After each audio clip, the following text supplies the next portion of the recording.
So let's talk about why you should be pissed if you're not. And I think the best place to start with that is Elon Musk.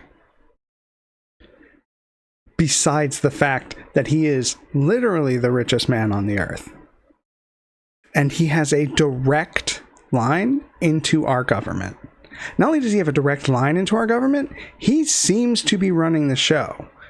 And for some reason, people are okay with that. Now, I don't know why you would be okay with that. It seems like a fucking problem, right? If we're concerned about money in politics, and we should be, and if we're concerned about the outsized influence of business or the ruling class or the capital class in our politics and in our lives, this should be a fucking red flag. And rest assured, if this was George Soros standing on stage with Harris or Biden or Obama, the right would lose their fucking minds, because of course they would. But when it's Musk, it's all fun and games and it's a fucking joke. So let me be clear about this. It's not just the fact that he has all of that money and is in proximity to power. It is the fact that he has all of that money, no qualifications to be there, and an outsized influence on the way our country's going to work, including the funding that will go to his businesses. But let's dig a little deeper, because it's about more than just that. I want you to look at how fucking pathetic he is.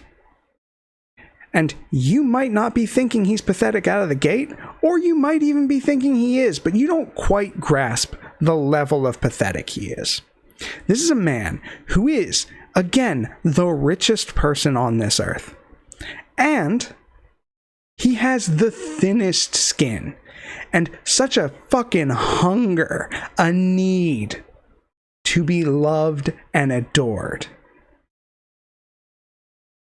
Ask yourself why he feels the need to buy his way into being the founder of every company he touches, even when he wasn't. He didn't start Tesla. All of that is run by people who are experts in those fields. And he comes in and brands himself. And he had good PR until he got too big for his own head and let them go, and has been on a fucking downward slide ever since. And in addition to that, you also have to look at how much he wants to be loved. How he throws memes out there like he's some fucking teenager. How he wants to be so edgy and cool, and he's still the lamest fucking person you've ever met in your life. And you want an example of this? Look at Diablo 4. Look at Path of Exile 2. The man wants to be loved so much, he is paying people to play a game for him, and then he's going on stream and saying how good he is at it and how great he is at the game, while obviously having not really played it before, and certainly not to the degree that you would need to be in order to have gotten as high, have spent hundreds of hours in the game to have an account as high level as that, to be top 20 in the world. And so let's say he was him and he just had a bad stream. How does he have hundreds of hours and he runs 4 companies? If his leadership is so integral, how can they survive without his fucking time there when he's fucking playing video games all day? He needs attention and adoration. And he's a problem because of what he represents and the power he wields, threatening to primary anyone who disagrees with him by throwing money at their opponents. You shouldn't be okay with that. That is the thing that makes this system not work. But you shouldn't just be mad because of Elon Musk. You also need to be mad if you had any sort of eyes on the confirmation hearings this week. And And I'll tell you why. For all the right's talk of DEI hires and getting the most qualified person, having a meritocracy, they dragged out some of the most incompetent, incapable, and reprehensible people who exist. Not just who have run for that position or who have been nominated for that position, but who exist. Pete Hegseth, a serial sexual abuser, alcoholic, person who's cheated on every wife he's had, can't remember his 7 children's names, seems a little fucked up. That asshole is getting on there and saying, oh, unnamed sources are saying these things about me, and there's so much slander. Motherfucker, one of them was your mother. Seems like she might have a name. What about the 2 veterans groups, veterans charities? He ran into the fucking dirt. Also, he's a second string weekend Fox News contributor. Man can't even hack it in prime time. He was in the military for a few years. And for some reason, when we have, I don't know how many generals we have, north of dozens of qualified people who could run the Department of Defense, who have run large units of people and who haven't fucked up charities and who haven't groped women or gotten drunk off their asses all the time. We're not putting those people up there because what we're doing is we're putting people Donald Trump wants up there. And what does he want people for? Either loyalty or because they look good. And that's it. That's the whole thing. You've got him. You've got Pam Bondi acting like she hasn't heard or seen anything Trump has said in the last 8 years, as if we all haven't had to fucking deal with that the entire time. If the Treasury Secretary, who thinks the number one biggest priority is making sure we lock in those tax breaks for the richest people in this country, the people who do not need them. To be clear, if you have $20 million and you get taxed 3 instead of 2, you're still doing better than goddamn near everyone. So it's fucked up to watch them openly espouse these beliefs when people were told that Trump and his people would be for the little people. They'd bring down grocery prices, a thing he walked back goddamn near immediately after the election. And then you have these people at these confirmation hearings who will refuse to answer hypotheticals. Ask yourself this: when you're at a job interview, if you refuse to answer a hypothetical about how you might do in the job or how you might deal with a situation because you refuse to answer hypotheticals, are they going to fucking hire you? No, they're not going to hire you. You're going to be gone, and you should be. That's what the interview is for. That's what the confirmation process is for. It's there so that people can understand how you would act, not that these matter. To be clear, the Republicans have already fucking bent over to allow this to happen, and they will continue to do that. Because all of them are either too chicken shit to do anything about it, or they're on board with this trash. So, you're going to get unqualified fucking hacks. You're going to get Kash Patel, a man with a fucking enemies list who wrote a doting children's book about Donald Trump and Hillary Clinton, specifically Hillary Clinton being the evil person in that book. Man with absolutely fucking crazy eyes. I want to be clear about the fact that this man seems insane. And he's going to be in charge of the FBI, someone who clearly can't be impartial. You're going to have RFK, a man who is not a medical expert in any sense. A fucking environmental lawyer in charge of the Department of Health and Human Services. Do you have any idea how fucked that is? That man has no business being near that organization, let alone running it.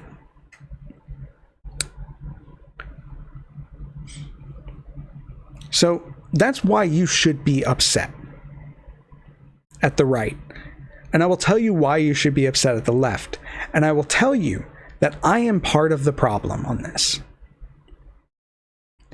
I spent 4 years, of the Trump administration, and I spent 4 years of the Biden administration not being as vocal as I should have been. Because I think there was this label that we let catch on, that if you showed any emotion about Trump or his insanity or his sycophants, that you had Trump derangement syndrome, something that clearly the right has with the way that they will suck that man off any chance they get. But what it actually is that we let ourselves be not as vocal as we should have been, not as combative as we should have been. The other side is throwing punches, and we're just blocking. Now, I want to be clear. We live and exist in the United States in a two-party political system. That means you get to pick from one of the two parties. You don't have the option to pick a third and have it matter. Because that is not the way our system is set up. It's not the way it works, and that's not the way it's going to work for maybe ever. So, you are obligated to pick the one that most closely aligns with your beliefs and your values. So, you align with the Democratic Party. And the thing that you have to do then is you have to make that party a party that is old by the fact that most people in it are, that most people in leadership are old, that they run a seniority system for positions in the House and in the Senate. And what you need to do is you need to get involved in the day-to-day running of that party. As a younger person, you need to be able to show up and influence the policy and the direction that the party is taking. Because we should be more populist. We should be positively populist about good things that we can do, about the changes that we can make. America has made some of the greatest advances in human history. And we can continue to do that if we decide we want to. If we decide that we want to fight for everyday working people. I'm filming this in a 2-bedroom apartment. I am 36 years old. I have been in science since I was 18. I cannot afford a house because of student loan debt, because of medical bills, because of any number of things. We can build a system that works for people. We just have to make sure that we are showing up and getting that done. And the way you do that is by finding your city, your county, your state Democratic parties and signing up, joining up, showing up for the meetings. When you can run for something, put your hat in the ring. And when you can't, find a candidate who aligns with the values you think we need to have to win and push for them. The thing is, if we're not in the room, we don't get a say. So we have to make sure that we are. And as we move forward into a second Trump term, which, to be clear, will be dangerous, will be unprecedented, and will be scary, you cannot let yourself give up and waltz away. I know how that feels. I know the pit in my stomach when it was clear he had won. I know how hopeless that felt.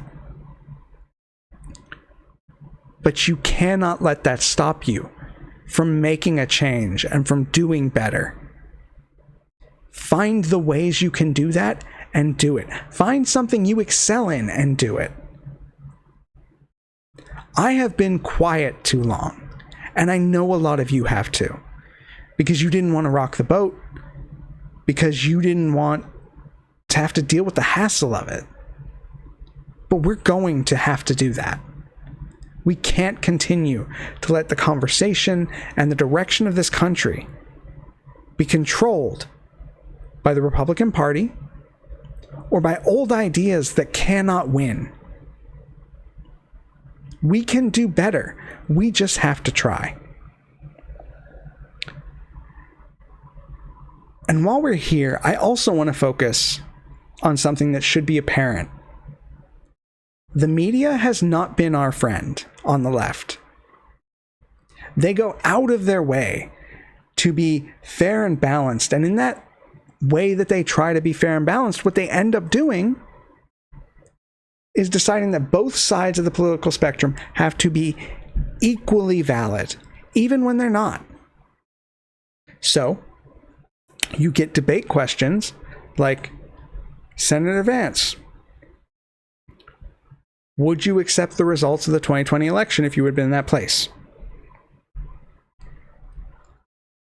Governor Walz, 30 years ago when you were in China, you said you were there during the Tiananmen Square massacres, but it says you were there a month later. Care to explain why you lied 30 years ago? Because they need to seem impartial, because they don't understand that being impartial means being partial to the truth. What ends up happening is that you get things treated as equal that are in no way equal, that are not the same thing. And it's so frustrating to watch. If you've watched it, you've watched people equate events that have no real significance to each other, but they need to find something to balance it. And at the same time, you've watched Democrats hold their tongues and not fight as hard for fear of being seen as divisive or political. But the other side doesn't have to do that. And that's the thing. That's what we need to understand, is that we can do better. We can do more. We can push back. I know if you're on the left, like me, you've spent the last 4 years constantly upset at the way we have played ball with people who would see us dead. How we have allowed norms and process to function in the way that they have, and to take away agency from this country. You feel disillusioned because you've watched a system that does not hold people to account. Because that system is afraid of being seen as political. But it's not political when one side is doing the majority of the bad things. That is simply focusing where the problem is. As we move forward, there's a lot to look out for, and there's a lot we have to be cognizant of. And what I want to get across is that it's not just about coming on here and ranting, although that is important. Showing that you were angry, expressing that anger, and then using that to fuel something different, to channel something, to move something forward, is a necessity. So, do that. Right now, the right has a dominance in the media sphere, and that needs to stop. Because they can set the agenda, and they can lie about fact as easily as they breathe. You've seen what they've done with LA, with the wildfires, the way they've lied. And so it is so important to voice that opinion, but then it is also important to do something about it. So I will come on here and rant, but I will also follow that up with what you can do about it.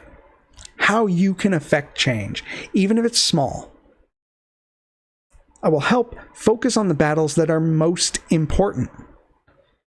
Because as we've seen from the last 8 to 10 years, there's going to be a fire hose of fucking insanity and nonsense coming out of the White House.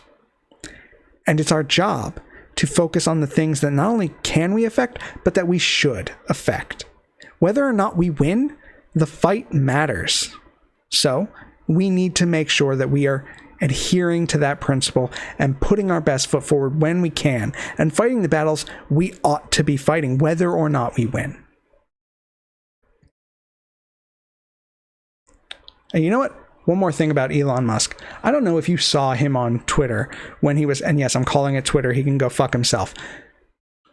On Twitter, when he was, for some reason, in that fire command center in LA trying to do a gotcha question to impeach the ability of California to fight wildfires, a thing it does exceptionally well because it has a lot of them, because of its natural geography and sort of the fact that we are in climate events that are unprecedented. You get drought conditions and gale force winds, one spark, and you could take out entire mountains of trees.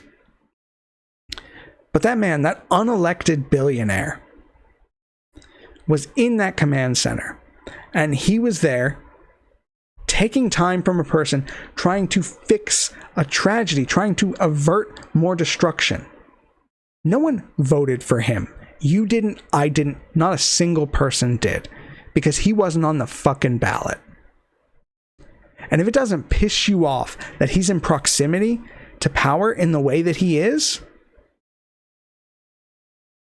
then ask yourself if that was George Soros or Bill Gates or Mark Cuban, how you would feel about him sticking his nose in where he cannot be of assistance and he can only be a problem.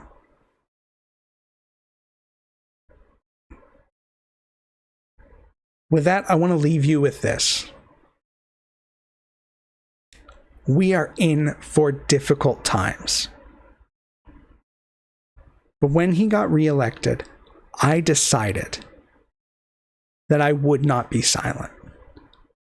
That I would not sit by and let all of this fall apart because I was afraid for my safety or my livelihood.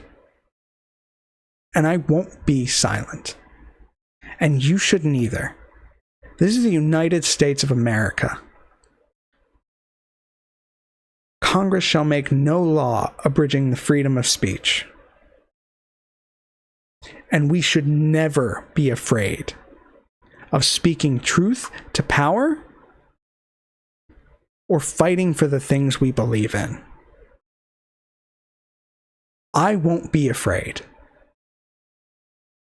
because I could not live with myself if I was. But at the end of the day, you need to do what is right for you. But you also need to help with this fight in whatever way you can. We will only survive this together. This country can only be brought back together. And I know it's a lot. But we find out who we are when we are in our darkest times, not our brightest. Take care of yourselves, and I'll see you next week.